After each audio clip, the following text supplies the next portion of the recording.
Latest టెక్నాలజీతో చిన్న injection తో నన్ను పూర్తి ఆరోగ్యవంతురాలను చేశారు. Elite spine and pain management centre, Manikonda, Dilsukh Nagar. Andhra Pradesh Congress committee మాజీ అధ్యక్షులు, మాజీ మంత్రి, సీనియర్ కాంగ్రెస్ నేత రఘువీరారెడ్డి మనతో ఉన్నారు. ఏపీ రాజకీయ పరిస్థితులపై ఆయనతో మాట్లాడతాం. రఘువీరెడ్డి గారు నమస్తే. నమస్కారం చంద్రమౌళి గారు. రాష్ట్ర విభజన తర్వాత ఆంధ్రప్రదేశ్లో కాంగ్రెస్ పార్టీ ఆల్మోస్ట్ జీరో అయిపోయింది. ఆ తర్వాత 2014-19 ఎన్నికల్లో కూడా ఎట్లాంటి పర్ఫార్మెన్స్ చూపించలేదు.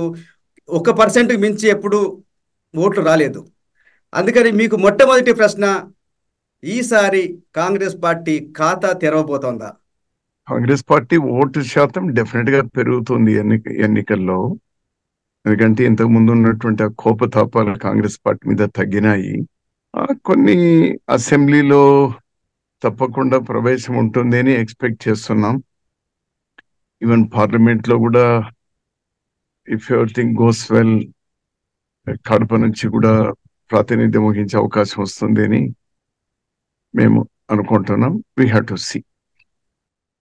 అసెంబ్లీ ఎన్నికల విషయానికి వచ్చినప్పుడు మీ అంచనా ఏంటి? ఏమనుకుంటున్నారు? కాంగ్రెస్ పార్టీకి ఎన్ని సీట్లు వస్తాయి, లేదంటే ఎన్ని స్థానాల్లో డిపాజిట్లు వస్తాయి? ఒక్కటి, ఎలక్షన్స్ ఏమైందంటే డబ్బుతో బాగా ముడిపడింది ఎన్నిక. ఒక పార్టీనేమో 8,000 కోట్ల రూపాయలు ఖర్చు పెడితే, మరో పార్టీ 6,000 కోట్ల రూపాయలు ఖర్చు పెడితే, వెరసి 14,000 కోట్ల రూపాయలు ఈ ఎన్నికల్లో ఖర్చు పెట్టినారు. అది అభ్యర్థులు కానీ పార్టీలు కానీ ఖర్చు పెట్టినారు. మరి ఈ పందాలు, బెట్టింగ్స్ అయితే దాదాపు 20,000 కోట్ల రూపాయలు బెట్టింగ్స్ నడుస్తుంది అనేది కూడా వినిపిస్తా ఉంది. మీ పార్టీ ఎన్నిక మొత్తం ఎంత ఖర్చు పెట్టింది? మీ పార్టీ ఎంత ఖర్చు పెట్టింది? అస్సలు ఎలక్షనీరింగ్ వరకు కొన్ని చోట్ల చేసుకోగలిగినాము. ఓటర్లకు డబ్బు ఇవ్వడము, లేకపోతే మిగిలినటువంటి యథేచ్ఛగా మిగిలినటువంటి వాళ్ళతో పోటీ పడి పెట్టేటువంటి ఆ శక్తి లేదు, అవకాశం లేదు, పెట్టలేదు. కాంగ్రెస్ పార్టీ డబ్బు పంచలేదు, ఖర్చు పెట్టలేదు. ఈసారి ఏపీలో ఏ పార్టీ అధికారంలోకి రాబోతుంది అనుకుంటున్నారు? నాకు తెలిసి ఎవరికి గాలి లేదు అనేది నా పర్సనల్ అభిప్రాయం. ఎవరికి వాళ్ళు మాకు 150, మాకు 150, 180, లేకపోతే 130, 150 చెప్పుకుంటున్నారు. కానీ నాకు తెలిసి 2009 రిపీట్ అవుతుందేమో అని అనిపిస్తుంది. ఎవరికి పెద్ద గాలి అయితే లేదు. అందుకోసమే భయపడి మినిమం 1,000 రూపాయలతో మొదలుకొని 5,000 రూపాయల వరకు ఓట్లకు డబ్బులు ఇచ్చుకునేటువంటి పరిస్థితి వచ్చింది. ఆ భద్రతా భావంతో ఉభయలో కూడా. నాకు తెలిసి మ్యాజిక్ ఫిగర్ 88 అండి. 90, 95 అంతకు మించి పెద్ద రాదు అని అనుకుంటా. అది వాళ్ళకు వస్తుందా వీళ్ళకి వస్తుందా నేను చెప్పలేను, కానీ అంతకు మించి ఉండదని నేనైతే. మీకు సుదీర్ఘ రాజకీయ అనుభవం ఉంది. మీరు వైసీపీ వస్తుంది అనుకుంటున్నారా, టీడీపీ వస్తుంది అనుకుంటున్నారా? అందుకోసం it's a very close fight. ఇప్పుడు వన్ సైడ్ ఉండింటే చెప్పడం సులభం, కానీ ఆ విధంగా లేరు. ఓటర్లు కూడా ఆ విధంగా బయటపడి చెప్పేటువంటి పరిస్థితి లేదు. ఎందుకంటే బలవంతాన ఇళ్ళకి వెళ్ళి డబ్బులు కుమ్మరించి వచ్చినారు. ఓటర్లు కూడా బయట చెప్పలేని పరిస్థితి. పలానా వానికి వేసినాను, వేయలేదంటే వానికి ఎక్కడ గొడవ వస్తుందో అనేటువంటి కూడా భయపడుతున్నారు. They are not opening up. వాళ్ళు ఓపెన్ అవడం లేదు. నాకు తెలిసి with my limited experience of దాదాపు 30-40 సంవత్సరాలుగా చూస్తాను, ఎన్నికల్లో చూస్తా ఉంటే ఇది గాలి లేదు. 2009 రిపోర్ట్ అవుతుంది. 2009 అసెంబ్లీలో ఆ రోజు మాకు 7 ఎమ్మెల్యేలు ఎక్కువ వచ్చినాయి. అయితే అంతకుమించి రాలే మాకు. ఇప్పుడు కూడా అటు రూలింగ్ పార్టీకి వచ్చినా కూటమికి వచ్చినా 95కు మించి రావేమో అని అనిపిస్తుంది. At the most maximum it may go to 100. అది కూడా కష్టమే, బరువుతో కూడుకున్నటువంటి. కూడా ఎమ్మెల్యేలకు ఎంపీలకు మార్జిన్స్ కూడా చాలా తగ్గిపోతాయి బ్రదర్ ఈసారి. గతంలో మాదిరి ఏదో 30,000, 40,000 అంత సీన్ ఉండదు. 100 మంది 10,000 లోపలే ఉంటుంది. 10,000, 5-6,000, 10,000 లోపలే ఉంటాయి మార్జిన్స్ కూడా. అంత క్లోజ్ గా ఉంది ఫైట్ అయితే మాత్రం. కానీ it's a close fight, it's a tight fight. కానీ వైసీపీ చెప్తుంది మాకు 157కు మించి వస్తాయని చెప్తుంది. అట్లాగే టీడీపీ కూడా మాకు 150, 130 నుంచి 150 అని చెప్తుంది. మీరేమంటారు?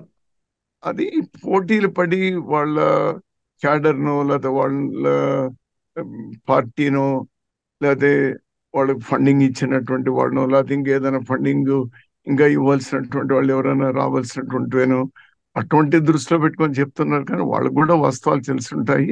అంత వన్ సైడ్ ఉండదు అనేటువంటి నా నా పర్సనల్ అభిప్రాయం అండి. ఇట్స్ మై పర్సనల్ అభిప్రాయం. అంత లేదు. 95 మాక్సిమం. వాళ్ళు ఎందుకు ఓకే. చెప్పుకుంటున్నారంటే పోటీలు పడి ఒకటి, ఇంకా ఇతర కారణాలతో ఆర్థిక లావాదేవీలు కానీ లేకపోతే పొలిటికల్ వాళ్ళు రక్షించుకోవడానికి కానీ చేసేటువంటి ప్రయత్నాలు ఉంటాయి తప్పితే నాట్ అదర్వైజ్. ఓకే, మనం గతంతో పోలిస్తే ఈసారి ఎలక్షన్ ఓటింగ్ పర్సెంటేజ్ పెరిగింది.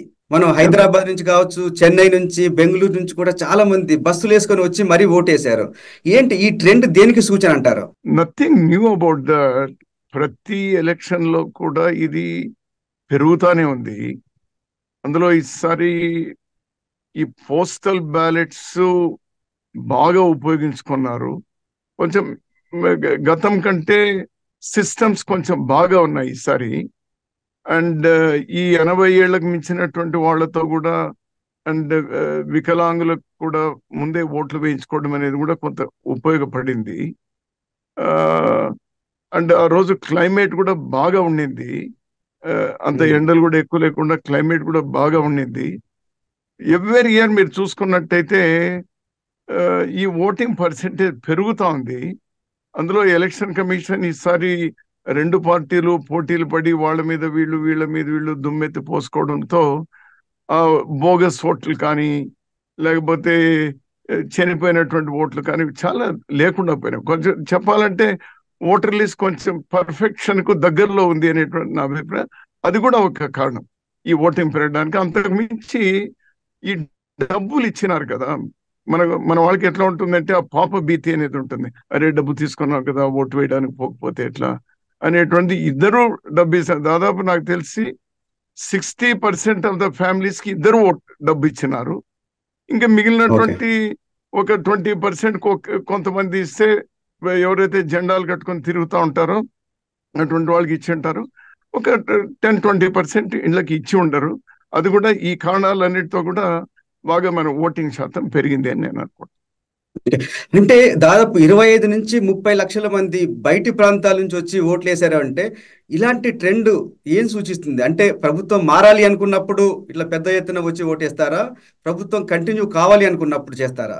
మీ అంచనా ఏంటి? రెండూ ఉంటాయి. ఆ ఊళ్ళలో ఉన్నటువంటి పట్టుదల ఏదైతే ఉంటాయో వాళ్ళ ఫ్యామిలీస్ నుంచి, వాళ్ళ గ్రూపుల నుంచి వాళ్ళ మీద వచ్చేటువంటి ఒత్తిడి ఇది కానీ, లేకపోతే అవేర్నెస్ కూడా, మా ఓటు వాడుకోవాలి అనేటువంటి అవేర్నెస్ కూడా ఏదైతే. ఇంకోటి కూడా ఏమైందంటే ఓట్ల పండుగ అని ఒక ఊత పదంగా మాట్లాడుతున్నారు, కానీ యాక్చువల్గా పల్లెల్లో ఈ పండుగలు పబ్బాలు ఈ జాతరలు కలిసినట్టు ఈ ఎలక్షన్స్ అప్పుడు కూడా అందరూ కలుసుకునేటువంటి ఒక అవకాశం కూడా. ఎందుకంటే ఈ చదువుకున్న యువకులందరూ కూడా బయట వెళ్ళిపోతున్నారు కదా, ఒక ఆపర్చునిటీగా వాళ్ళు వచ్చి పార్టిసిపేట్ చేయడం అనేటువంటి కూడా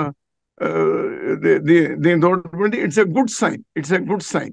మనకు రాష్ట్రంలో చూస్తే జగన్ ప్రభుత్వం సంక్షేమానికి పెద్దపీట వేసినట్టుగా అందరు చెప్తున్నారు. అట్లాగే సంక్షేమం వల్ల అభివృద్ధి ఆగిపోయింది, నేను వస్తే అభివృద్ధి చేస్తానని చెప్పేసి టీడీపీ కూటమి చెప్తూ వస్తుంది. ఏమనుకుంటున్నారు రఘువీరెడ్డి గారు? మీరు సంక్షేమానికి ఓట్లు పడతాయా, అభివృద్ధి వైపు ప్రజలు మొగ్గు చూపుతారా? చూడాలి. ఈ ఎలక్షన్స్ ఇట్స్ రియలీ ఒక పరీక్ష, ఈ రాష్ట్రానికి ఒక పరీక్ష.